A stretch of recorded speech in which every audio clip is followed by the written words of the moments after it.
Chers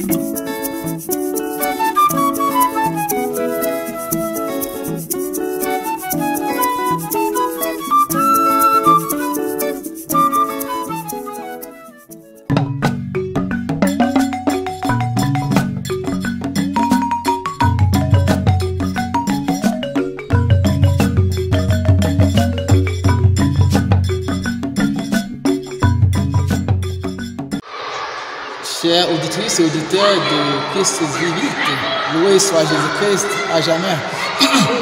La question de ce mois d'avril, mois de la résurrection du Christ, est de savoir si le démon existe vraiment. Voilà, quand on parle de la résurrection, on parle de la victoire du Christ sur le malin, sur la mort qui est causée par le malin. Donc si le démon n'existait pas, pourquoi le Christ serait-il mort sur la croix et pourquoi serait-il ressuscité?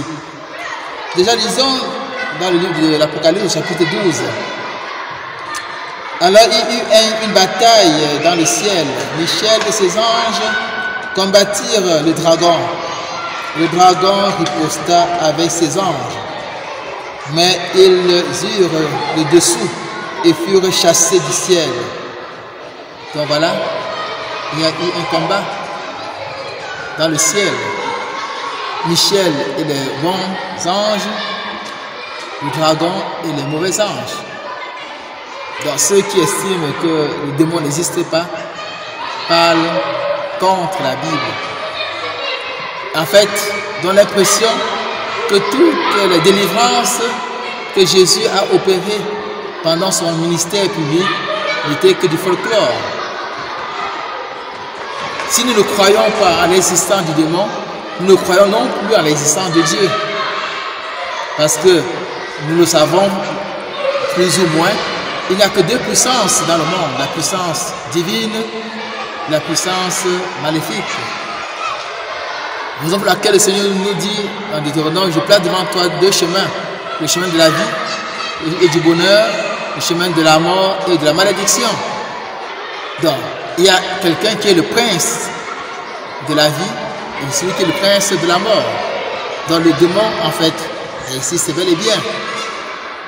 Très souvent, nous nous surprenons de commettre des actes pas bien et on se dit, mais qui a fait cela? On ne se voit pas dans ce qu'on a fait. Et très souvent, on dit, oh, c'est le malin qui m'a poussé à... C'est le démon qui m'a poussé à cela. Et puis encore des gens, on parle des sorciers, des personnes mauvaises, des gens qui ont fait pacte avec le démon pour pouvoir nuire aux autres. Très souvent dans le prière d'exorcisme, même qui est aussi combattu, on rencontre des esprits humains qui possèdent d'autres humains, on rencontre des esprits purs qui les possèdent. Donc, pour peu qu'on est vraiment chrétien, qu'on est vraiment croyant, on ne peut pas dire que le démon n'existe pas. Dans la prière du Notre Père, la prière dominicale, le Seigneur nous dit, enfin, nous apprend à dire, délivre-nous du mauvais, délivre-nous du mal.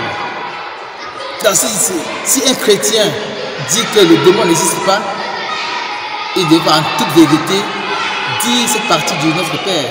Nous délivre-nous du mauvais, nous délivre-nous du mal. C'est une foi, une profession de foi en l'existence du mauvais, en l'existence du mal, en l'existence de celui qui en est l'auteur, dans le démon. Dans le démon, en fait, existe bel et bien. Bel et bien, vous voyez des gens qui, malgré leurs efforts pour pouvoir sortir de l'eau, pour pouvoir avancer dans leur vie, rien ne fonctionne. Parce qu'il y a des forces qui ont décidé de rendre leur vie en une vie d'esclavage. Mais quand ces personnes se mettent à prier, ils voient bien que les choses changent. Dans le démon est là. Le pape Paul se disait, la fumée de Satan est entrée dans l'église. Donc ceux qui disent que le démon n'existe pas, peut-être qu'ils sont déjà les sujets du démon. Ils veulent donc camoufler leur état, leur être. Croire en Jésus-Christ, professer la foi en Jésus-Christ, c'est renoncer aux démons. Dans le rite du baptême, on le dit, avant de professer la foi au Dieu Père, Fils et Saint-Esprit, par 3 fois, nous renonçons à Satan. Nous renonçons à toutes ses œuvres. Nous renonçons à tout ce qu'il fait pour pouvoir nous empêcher d'être véritablement des enfants de Dieu. Donc si nous renonçons juste parce que c'est une formule à laquelle il faut sacrifier pour avoir le baptême, c'est un non-sens. Donc renoncer à Satan, c'est croire en son existence et décider de ne pas le suivre en prenant la résolution de nous attacher plutôt au Dieu qui s'est révélé comme Père, Fils et Esprit Saint. Donc il est important que nous puissions avoir des idées claires sur ça. Le démon existe bel et bien. Et l'une de ses ruses, c'est justement de faire croire qu'il n'existe pas. Et malheureusement, beaucoup de personnes tombent dans ce piège, même des personnes consacrées qui enseignent que le démon n'existe pas. Il existe bel et bien. Et ne pas parler de lui, ça l'arrange. Mais il faut non plus trop parler de lui parce que ils vont annoncer le Christ. En vérité, partout où le Christ est annoncé, en vérité, les puissances du mal réagissent.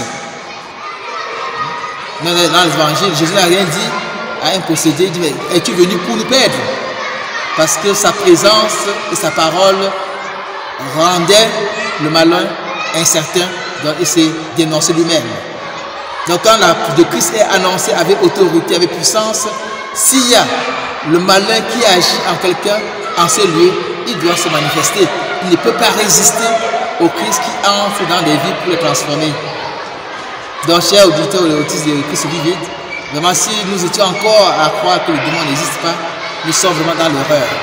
Il existe, mais le chrétien qui a été sauvé par Jésus-Christ ne devrait pas avoir peur de lui, parce qu'avec le Christ, il est vainqueur du démon. Voilà, c'est ce que je peux nous dire donc concernant la question de ce mois d'avril.